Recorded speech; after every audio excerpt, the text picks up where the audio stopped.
안녕하십니까? 오늘 본문 민수기 22장의 내용은 다음과 같습니다. 이스라엘이 모압 평지에 진을 치자 모압 왕 발락은 이스라엘을 두려워하였습니다.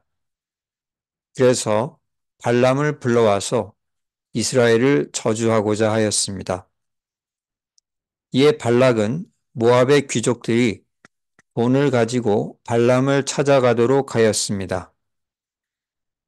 귀족들이 발람의 집에 도착한 그 밤에 하나님께서 발람에게 말씀하시길 이스라엘은 복받은 자들이니 그들과 같이 가지 말고 이스라엘을 저주하지도 말아라 하셨습니다. 이에 발람은 그들과 함께 모압에 가지 않았습니다. 그러자 발락은 두 번째 사람들을 보내었는데 그들 중에는 더 높은 관원들이 있었습니다. 발람이 그들에게 이르길 너희는 이 밤에 머무르라. 여호와가 내게 무슨 말을 더하실지 알아보겠다 하였습니다.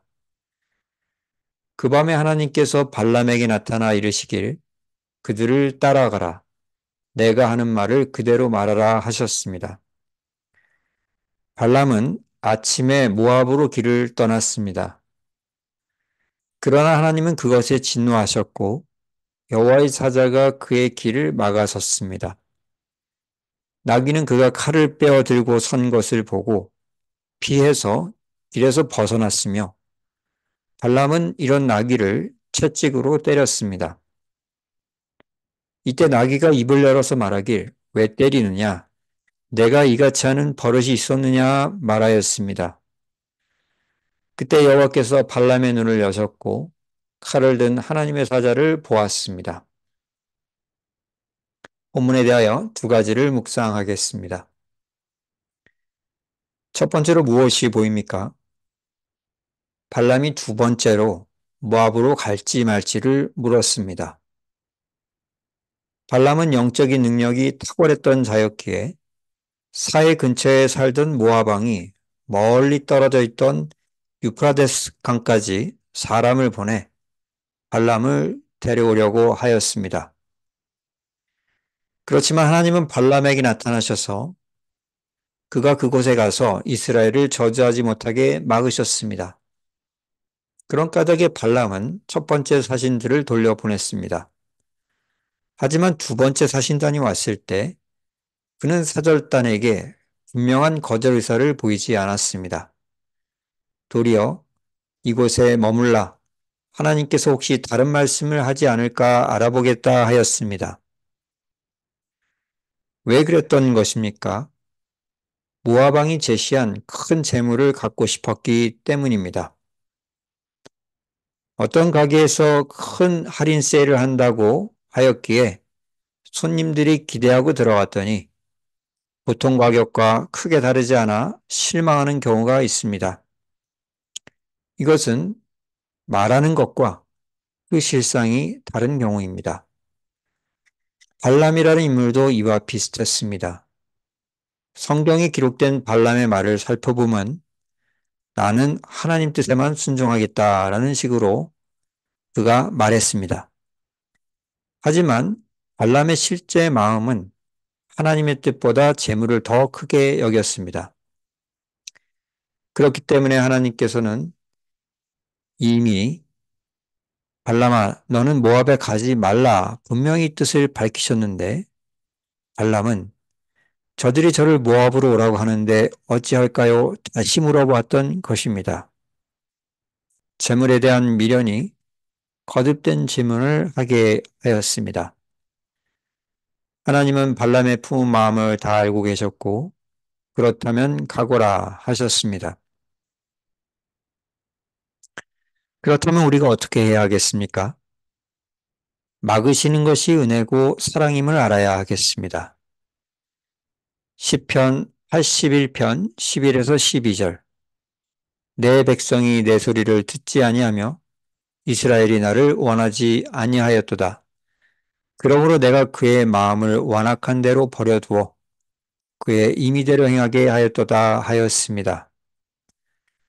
본문의 발람은 결국 자신이 원하는 대로 모압에 갔다가 이스라엘을 대적하는 편에 서게 되었습니다.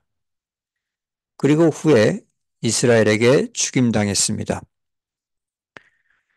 발람의 경우에서 보듯이 하나님께서 인간이 하고 싶은 대로 내버려 두심은 인간에게 결코 좋은 것이 아닙니다. 우리는 주기도문에서 시험에 들게 마옵시고 라고 기도하고 있습니다. 그것은 하나님께 우리가 하고 싶은 대로 그냥 내버려 두지 말아 주십사 부탁하는 것과 같습니다. 우리들은 자신이 원하는 대로 상황이 전개되지 않을 때에 지금 하나님께서 우리에 대한 사랑과 친절하심으로 귀를 막으시는구나 생각할 수 있어야 할 것입니다. 두 번째로 무엇이 보입니까? 나귀는 보는데 발람은 보지를 못합니다. 나귀는 칼을 들고 길을 막는 여호와의 사자를 보았고 발람은 보지 못했습니다. 왜 그랬던 것입니까? 발람의 눈이 탐심으로 어두웠기 때문입니다. 다람쥐들은 로드킬을 많이 당하는 것으로 알려져 있습니다. 먹이에 대한 집착이 너무 강해서 일단 먹이가 앞에 보이면 지나가는 차를 보지 못하고 먹이를 향해 돌진하다가 치어 죽기 때문입니다. 발람도 본문에서 그 다람쥐와 비슷했습니다.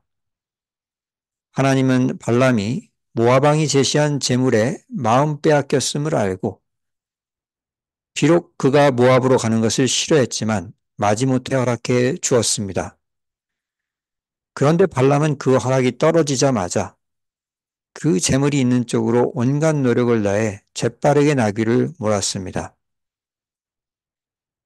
이렇게 발람이 재물에 집착을 하니 평소에 영적인 존재를 잘 인식하고 잘 소통하기로 유명했던 그 발람이 나귀도 보았던 여호와의 사자를 보지 못했던 것입니다.